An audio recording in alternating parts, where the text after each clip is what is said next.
Right now, as you watch this, a tanker named Rich Starry is executing a U-turn in the Strait of Hormuz. No warning, no radio call, no request for permission. 20 minutes earlier, that vessel was driving straight at a United States Navy enforcement corridor, as if the blockade did not exist. Then every screen on the bridge of an American warship lit up at once, and the tanker turned. It is April 2026, and for the first time in decades, the gap between what China says it can do and what China can actually do has just been exposed in public, in real time, on the world's most watched waterway. 2 more tankers followed. Austria, at least 1 other Chinese-linked vessel, 3 ships, 3 turns, not a shot fired, not a standoff, just a message sent and a message received. Beijing spent 15 years building a strategic bridge to Tehran. Washington cut it in a single morning. The era of China operating its Middle Eastern oil corridor outside American reach is dead. What is unfolding in the Strait of Hormuz right now will define the balance of power between Washington and Beijing for the next generation. Subscribe to Dr. Elena Harris right now and turn on notifications because situations like this evolve by the hour. A single tanker can change the calculation. A single enforcement decision at the blockade line can cascade across 3 continents before morning. Stay with me because this is not just a story about Iran. It is the story of where Chinese power actually ends. To understand why a tanker turning back matters as much as it does, you first need to understand what Beijing and Tehran spent 15 years constructing beneath the surface of every sanctions regime Washington ever imposed. Let's go back to the beginning. China is Iran's largest trade partner and by far its most important oil customer. That relationship is the surface layer. Beneath it runs something deeper.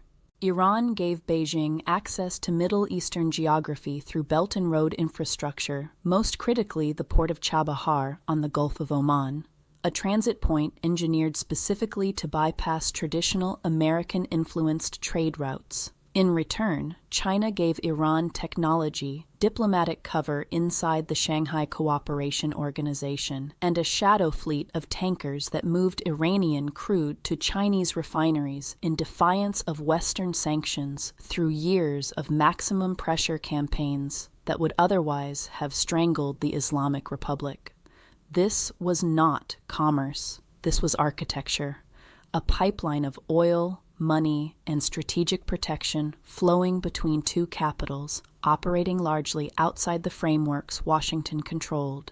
Iran needed Chinese demand to survive economically. China needed Iranian oil to stay cheap and its Middle Eastern foothold to stay relevant geopolitically. Then, on April 13, 2026, the United States Navy shut the entire system down in a single morning. Kharg Island, the heart of Iran's oil export infrastructure through which roughly 90% of Iranian crude flows, locked. Chabahar, the carefully cultivated alternative gateway that was supposed to bypass Hormuz, locked. Bandar Abbas, the entry and exit point for virtually everything moving in and out of Iran by sea, locked. Every channel through which Beijing had been purchasing discounted, sanctioned Iranian oil was sealed simultaneously.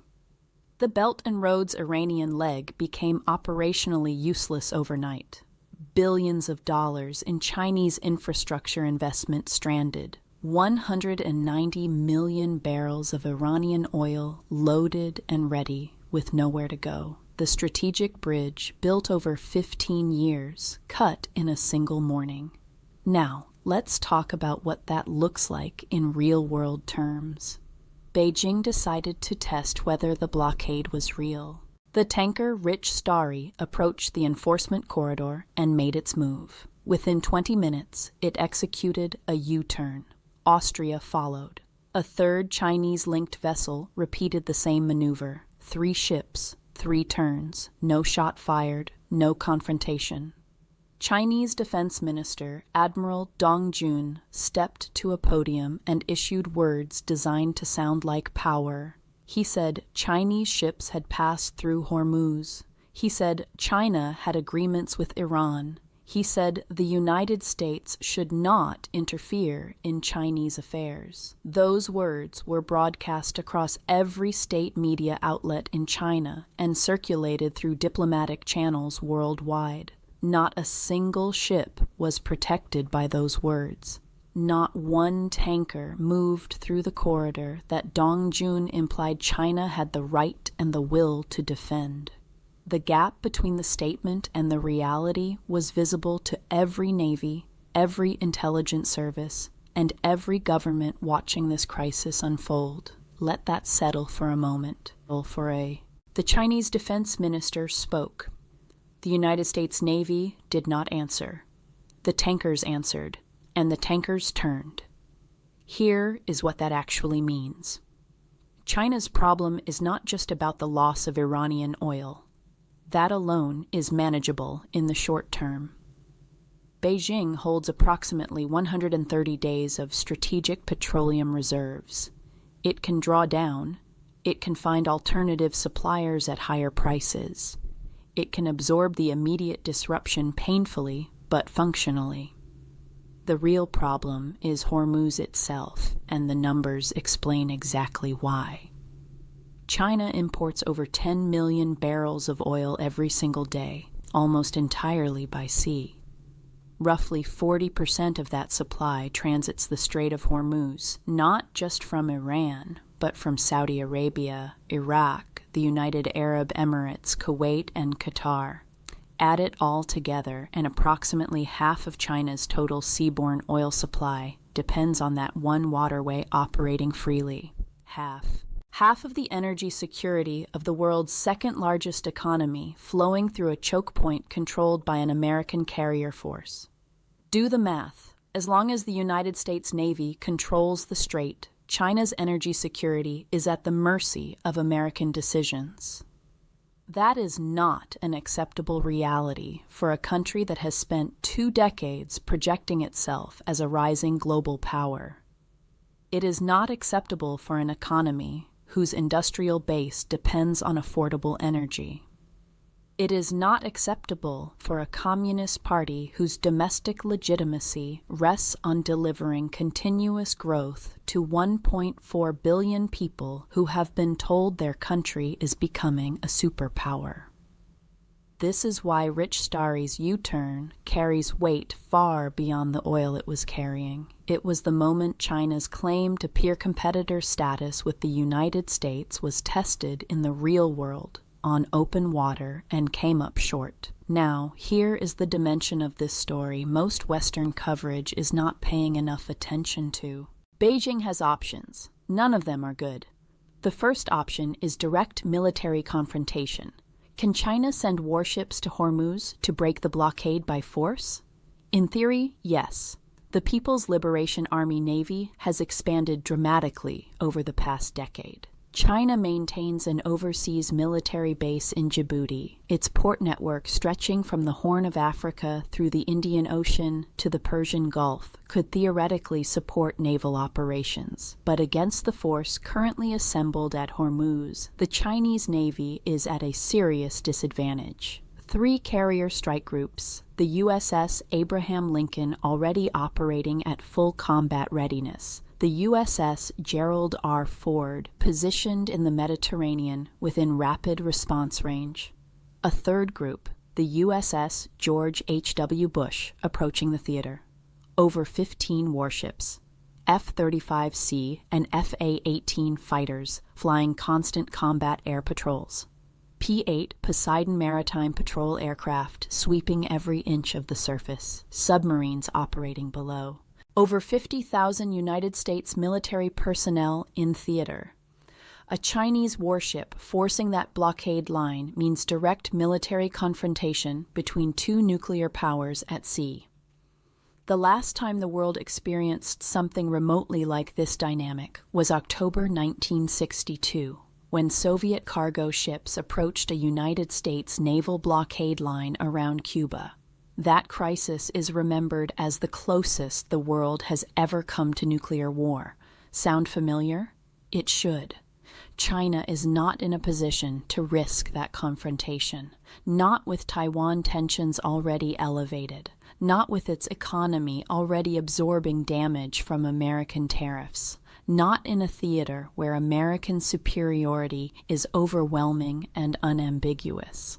The second option is what China has mastered in the South China Sea: gray zone tactics, Coast Guard vessels instead of warships, fishing militia boats instead of military assets. Beijing could attempt to send commercial tankers with Coast Guard escort, establishing a non-military deterrent convoy through the strait. But here is the part that changes everything. That tactic works when you are facing the Philippine Coast Guard or Vietnamese patrol boats. It does not work when you are facing 3 American carrier strike groups. If China sends a gray zone convoy and the United States stops it, Beijing's bluff is called in front of the entire world. The multipolar world order narrative China has been constructing for a decade collapses in a single incident. The third option is the arena China knows best: diplomatic and economic pressure. Beijing holds a permanent United Nations Security Council veto. It can block any resolution that would legitimize the blockade. It can escalate the trade war, sell United States Treasury holdings, weaponize supply chains where Chinese market dominance gives it genuine leverage. But none of these tools opens the strait. Diplomatic maneuvers operate on timelines measured in months and years. Chinese refineries are operating on timelines measured in days and weeks. The veto at the United Nations does not put oil in a tanker, and China's economic retaliation tools cut in both directions, damaging the Chinese economy at exactly the moment it is already absorbing the energy shock of the blockade. Make sure you are subscribed to Dr. Elena Harris, because what comes next reveals the fourth option Beijing is actually executing in silence, and how China is attempting to make Japan, South Korea, and Southeast Asia absorb the pain that Beijing cannot escape itself. Hit that subscribe button right now. The fourth option is what Beijing is actually doing: waiting, calculating, absorbing damage while attempting to make others absorb more. China has halted gasoline and diesel exports, squeezing Japan and South Korea, weakening regional rivals who depend on Chinese fuel re-exports. It has begun purchasing American liquefied natural gas, reopening imports it had suspended during the trade war, attempting to create diplomatic leverage even as the military confrontation intensifies. It is positioning itself as the indispensable fuel supplier to Southeast Asian nations, scrambling for alternatives, expanding regional influence even as its own energy situation deteriorates. China is hurting, but it is attempting to ensure its rivals hurt more. And Beijing has calculated, at least for now, that patience is safer than escalation. The fifth option may prove the most consequential in the long run: building alternatives to Hormuz entirely. China has been investing for years in infrastructure that bypasses the strait, most notably the China-Pakistan Economic Corridor running through Gwadar Port on Pakistan's Arabian Sea coast, which could theoretically move Gulf oil into China overland without passing through Hormuz at all.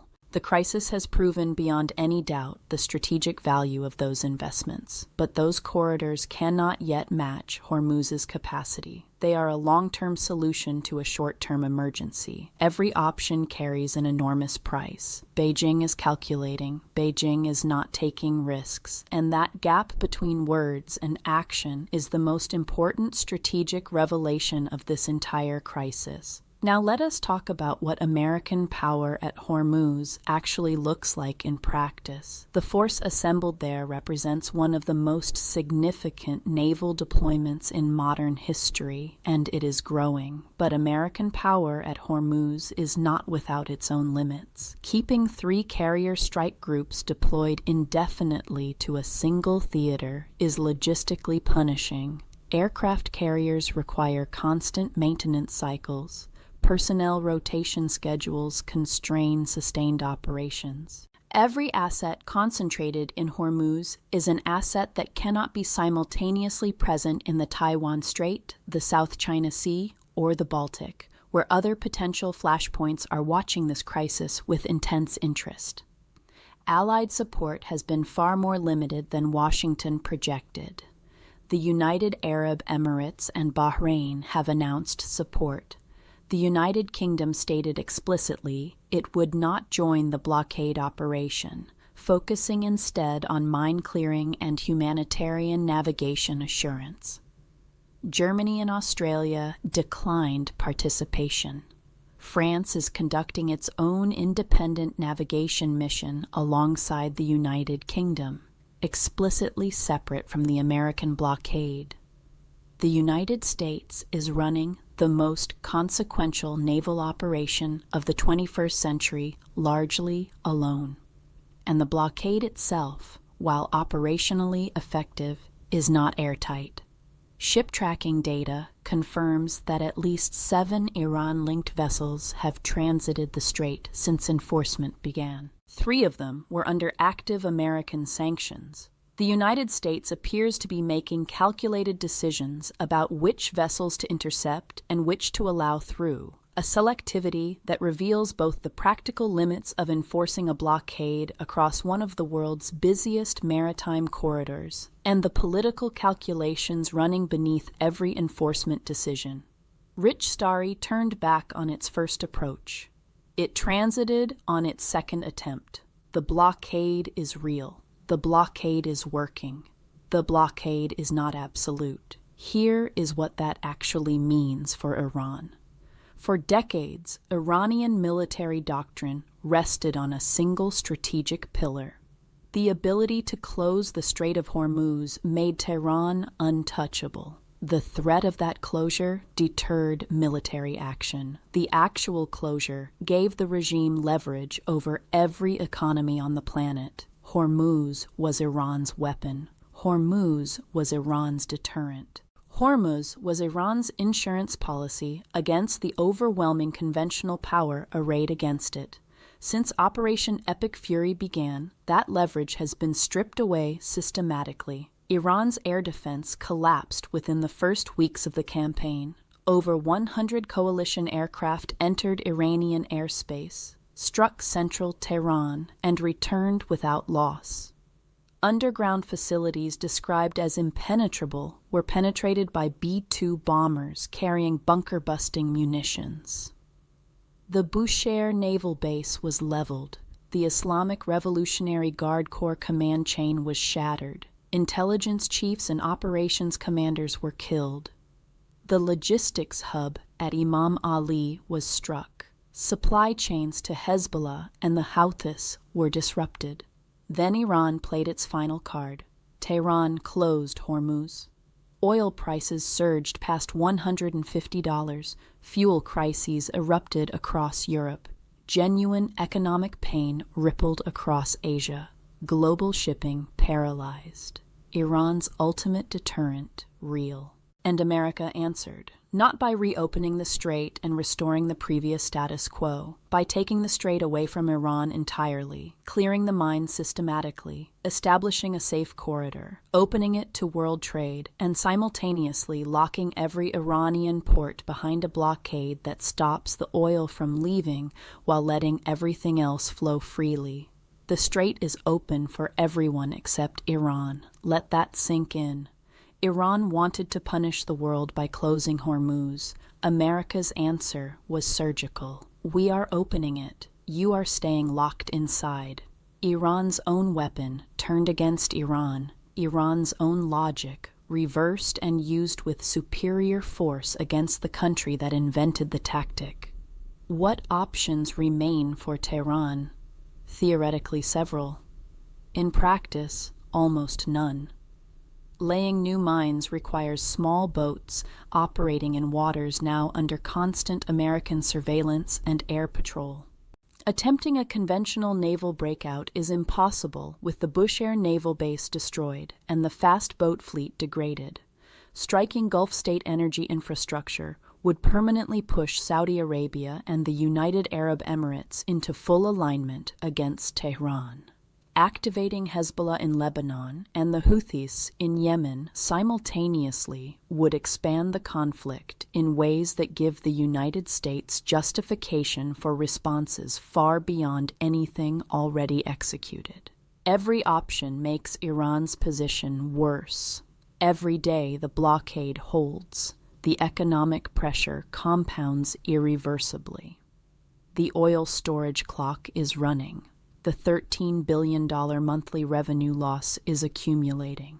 The well-shut-down timeline is approaching. The domestic economic crisis that had already brought Iranians to the streets in numbers that nearly toppled the regime is about to get catastrophically worse. Let us bring all of these threads together. China has been exposed. Admiral Dong Jun spoke words designed to sound like power, and those words protected nothing. 3 tankers turned. The bluff was called without a confrontation because the confrontation was never going to happen. China calculated. China holds back. China waits. Iran has been reversed. The weapon Tehran spent 40 years building has been taken from Tehran and used against Tehran. The strait that was supposed to be Iran's deterrent is now Iran's cage. Every Iranian port is locked. Every Iranian barrel stranded, every Iranian option making the next option worse. The United States has assembled the most significant naval deployment of the 21st century. But that force is expensive. That force is exposed. That force is every asset not currently positioned near Taiwan, near the Baltic, near the South China Sea. American power is overwhelming. American power is finite. And now we arrive at the scenario that has military strategists losing sleep. What happens when the oil storage clock runs out? Iran holds roughly 2 weeks of storage capacity before wells must begin physical shutdown, and shutdown damage is not quickly reversible. Tehran is watching that clock. Beijing is watching that clock. Washington is watching that clock. 3 futures are now in play. The one that materializes will be determined by decisions being made right now in Beijing, in Tehran, and in Washington. Future 1. Diplomacy. Iran returns to the negotiating table with a counterproposal built on the framework presented in Islamabad. The nuclear question is addressed in language that allows the regime to claim something while conceding the core demand. China's quiet pressure on Tehran, pressure Beijing cannot publicly acknowledge but is intensifying by the day as its own energy security deteriorates, tips the calculation toward a deal. The blockade is lifted, a framework is signed, the strait returns to normal operation. This is the future Washington is designing for. Future 2. Escalation. Iran activates the Houthis. The Bab el-Mandeb, the second most strategically important waterway on Earth, is disrupted simultaneously. A Chinese convoy tests the blockade with quasi-military escort and creates a confrontation that neither Beijing nor Washington fully controls. The ceasefire collapses. Military operations resume under an even tighter blockade. Oil prices breach levels that trigger a global recession. The conflict expands beyond the boundaries any party originally intended. Future 3. Prolonged standoff. The blockade holds, but does not force Iran to the table quickly enough. American logistical sustainability comes under question. Allied support fails to materialize. China continues probing the blockade with sanctioned tankers, some getting through, maintaining a trickle of Iranian oil that slightly extends Tehran's runway. The crisis grinds forward without resolution, restructuring global energy markets around alternatives to Hormuz that take years to build. Will Tehran blink before the wells shut down? Will Beijing push a convoy when its refineries run dry? Will a single enforcement decision at the blockade line cascade into something neither capital can walk back?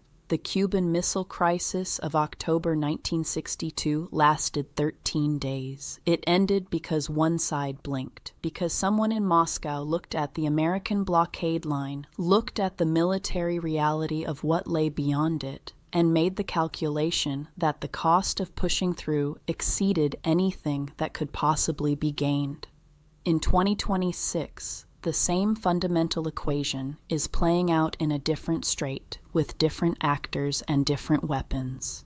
The core logic is identical. Military power is setting a line. Diplomatic channels are the only path to a resolution that does not end catastrophically. China's tankers turned back. China's defense minister issued strong words that could not protect a single ship. Beijing calculates. Beijing does not take risks. That deliberate choice to hold back from the line may be the single most important variable in whether this crisis finds an exit or becomes something the world cannot contain. The era of Hormuz as Iran's weapon is over. The 15-year assumption that Beijing could operate its Middle Eastern oil corridor outside American reach is gone. Hormuz is no longer Iran's weapon. Hormuz is now Iran's cage, and the world is holding its breath to see who blinks first.